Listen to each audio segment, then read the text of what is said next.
Good evening dear students. जैसे कि कक्षा 8 के पिछले वीडियो में मैं आपको 4 तक सवाल करा चुका हूँ, तो आइए अब हम 5वां सवाल स्टार्ट करते हैं। तो देखिए 5वां सवाल है कि निम्नलिखित प्रत्येक में गुणन के अंतर्गत उपयोग किए गए गुणधर्म गुण का नाम लिखिए। फर्स्ट सवाल है -4/5 इंटू 1 बराबर 1 इंटू -4/5 बराबर 4/-4/5।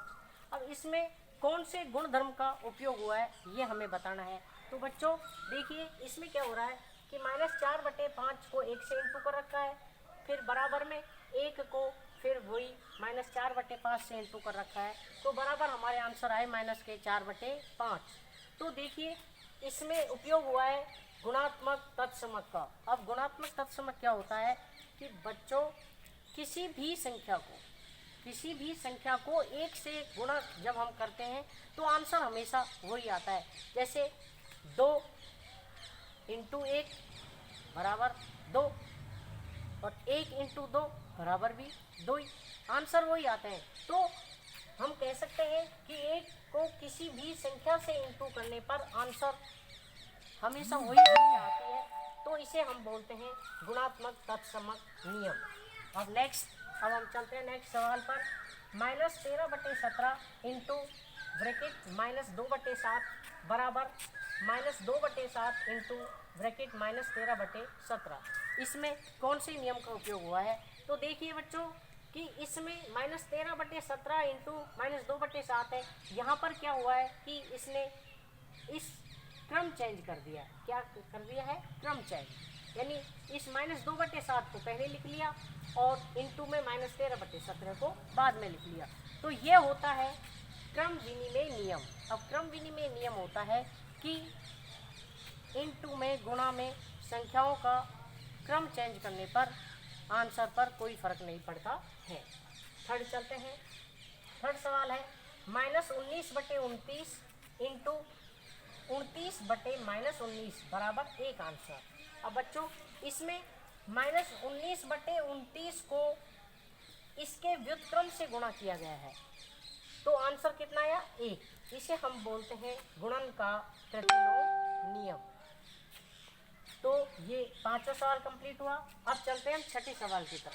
छठा सवाल है कि 6/13 को -7/16 के व्युत्क्रम से गुणा कीजिए। व्युत्क्रम होता है कि उस संख्या का उल्टा, यानी 6/13 को -7/16 के व्युत्क्रम से गुणा करना है हमें।